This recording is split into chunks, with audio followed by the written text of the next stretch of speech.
অৱশেষত গ্ৰেপ্তাৰ বিজেপিৰ দুই চেলা চামুণ্ডা।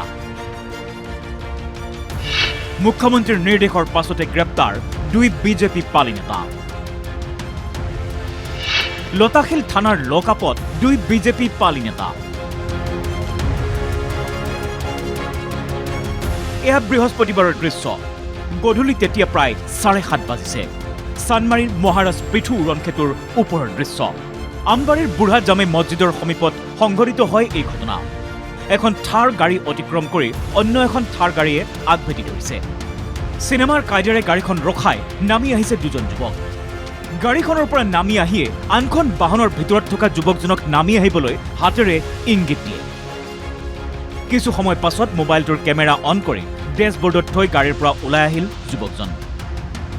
তাৰ পাছত প্ৰথমে দুয়োৰে মাজত কথাৰ কটাকটি আৰু তাৰ পাছৰ দৃশ্য এয়া। চাওক গুৰুলা গুৰুলকৈ কিদৰে প্ৰহাৰ কৰিছে যুৱকজনক।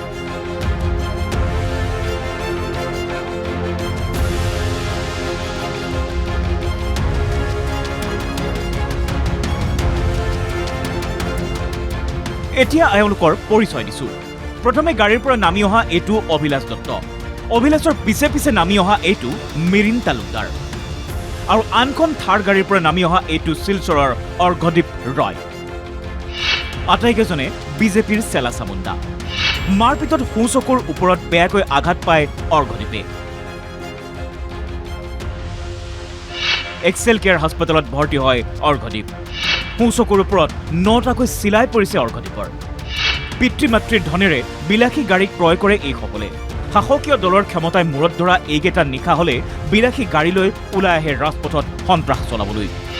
গুৰু গোসাঁই নমনা এনে একাংশৰ উপদ্ৰৱত এতিয়া ৰাজপথলৈ ওলাবলৈ ভয় সাধাৰণ জনতাৰ। পলাশবাৰীৰ বিধায়কৰ নাম লৈ অভিলাষে নিশা হলে তাণ্ডৱ চলোৱাৰ বহু অভিযোগ। উৰণক্ষেতুৰ ওপৰৰ পৰা নামি এইবাৰ গাড়ী ৰখালে সন্দিকৈ কলেজৰ সমীপত। এইবাৰ অভিলাষে আৰক্ষীৰ কাষ নাচাপিবলৈ ভাবুকি দিলে অৰ্ঘদীপক।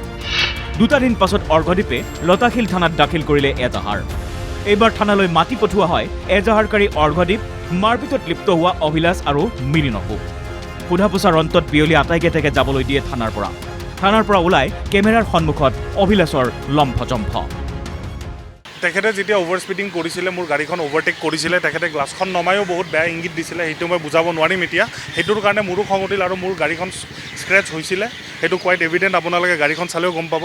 তেতিয়া মই গাড়ীখন অভাৰটেক কৰি ৰখাইছোঁ। যেতিয়া এই ইনচিডেণ্টটো হ'ল তাৰ নেক্সট দিনা ৰাতি প্ৰায় 1:30-2টামান বজাত সি মোৰ ঘৰত আহিছে।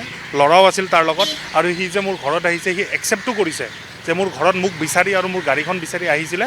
আৰু সেইটো এগেইনষ্টত মই ভয় খাই পেলাই চানমাৰী থানাত কমপ্লেইন এটা দিছোঁ। সেই কমপ্লেইনটো আপোনালোকে যদি বিচাৰে আপোনালোকে চাব পাৰে। ইমান বেছি ৰেছ ড্ৰাইভিং কৰিছে, যদি মই তাক নৰখালোঁ হয় সি বেলেগ ইন'চেণ্ট মানুহৰ প্ৰাণটো তাৰমানে এয়া আছিল, তাৰমানে ডেঞ্জাৰত আছিল। থানাৰ বাহিৰত ওলাই এইবাৰ অৰ্ঘদীপক গোচৰ উঠাই ল'বলৈ ভাবুকি দিয়ে অভিলাষ মিৰিণে।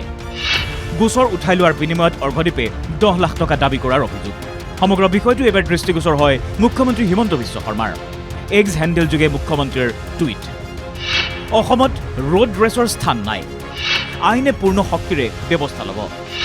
বিজেপিৰ সৈতে জড়িত নহয় অভিযুক্ত। মুখ্যমন্ত্ৰীৰ কঠোৰ নিৰ্দেশৰ পাছতে লতাশিল আৰক্ষীয়ে 45/26 নম্বৰত ৰুজু কৰে এটা গোচৰ। তাৰ কিছু সময় পাছত লতাশিল আৰক্ষীয়ে থানালৈ মতাই আনে অভিলাষ, মিৰিণ আৰু অৰ্ঘদীপক।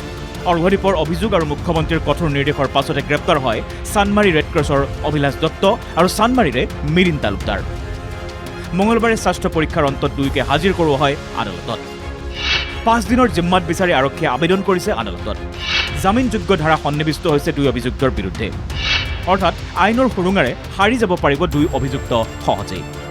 প্ৰশ্ন হয়, শাসকীয় দলৰ নাম লৈ উভতগুৰে নচা এইসকলক নাকি লগাব সঁচাকৈ পাৰিবনে? Bureau' report, NKTV+।